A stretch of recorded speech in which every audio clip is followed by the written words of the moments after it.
সম্প্রতি দেশের সর্বোচ্চ আদালত বাতিল করেছে 2016 সালের এসএসসির গোটা প্যানেল।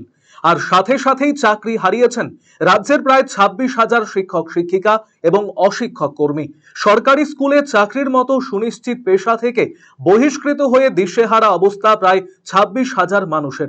আর এর জেরে বড়সড় প্রভাব পড়েছে বিদ্যালয়গুলিতে।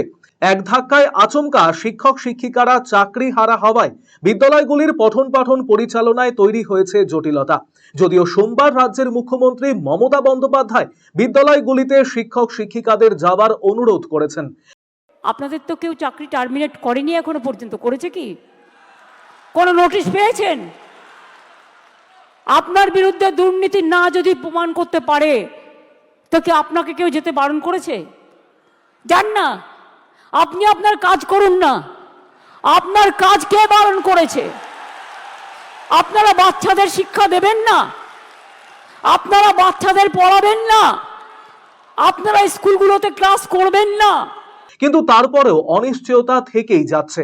একই ছবি উত্তর দিনাজপুরের রায়গঞ্জের সৎসঙ্গ বালিকা বিদ্যালয়। মাধ্যমিক স্তরের এই বিদ্যালয়ে মোট শিক্ষিকার সংখ্যা ছিল 8 জন। সুপ্রিম রায়ে চাকরি হারিয়েছেন 2 জন শিক্ষিকা। আর এতেই বিপাকে পড়েছে স্কুল কর্তৃপক্ষ। যারা চাকরি হারিয়েছেন তারা গণিত, ভৌতবিজ্ঞান এবং ভূগোল বিষয় পড়াতেন। বিশেষ করে নবম এবং দশম শ্রেণীর মতো গুরুত্বপূর্ণ শ্রেণীতে এখন এই 3টি বিষয় পড়ানোর মতো আর কেউ রইলেন না বলে বিদ্যালয় সূত্রের খবর। বিদ্যালয়ের প্রধান শিক্ষিকা অনুরাধা সেন বলেন, চাকরি হারা 2 শিক্ষিকা যে বিষয়গুলি পড়াতেন সেখানে শূন্যতা তৈরি হয়েছে। আপাতত বিদ্যালয়ে ফার্স্ট সামেটিভ চলছে। পরীক্ষা শেষ হবার পর পঠন পাঠন শুরু হতেই বড়সড় প্রভাব পড়বে। সেই কারণে সকলের মন খারাপ। এই শূন্যতা কিভাবে পূরণ হবে তা বুঝে উঠতে পারছেন না প্রধান শিক্ষিকা। অতি শীঘ্রই এই সমস্যার সমাধানের ব্যবস্থা না করলে নবম এবং দশম শ্রেণীতে পঠন পাঠনে তীব্র সমস্যা তৈরি হবে। দুজন আসছেন না। আচ্ছা, কোন কি কি ক্লাস নিতেন ওনারা? Math, physical science and geography. এখন তো পরীক্ষা চলছে, ফার্স্ট সামেটিভ চলছে, কিন্তু সামনে যখন ক্লাস শুরু হবে তখন ভীষণই সমস্যায় পড়ব।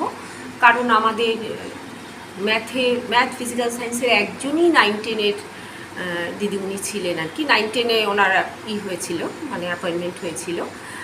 আবার জিওগ্রাফিতেও আমরা খুব মুশকিলে পড়ব, কারণ ওই একজনই আমার দিদিমণি ছিলেন ভূগোল পড়ানোর। উনিও 9-10-এর জন্যই অ্যাপয়েন্টমেন্ট পেয়েছিলেন।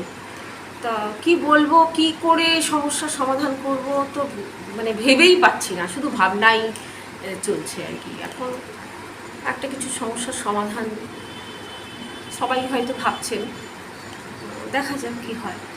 ইমিডিয়েট কিছু একটা দরকার, নইলে আমার মতো স্কুলগুলোর তো ভীষণই সমস্যা। মানে যাদের এরকম হলো আর কি, যে সমস্ত স্কুলের শিক্ষক শিক্ষিকারা এরকমভাবে চলে গেলেন হঠাৎ করে, আমরা তো কী বলবো, আর কিছু বলার ভাষা নেই।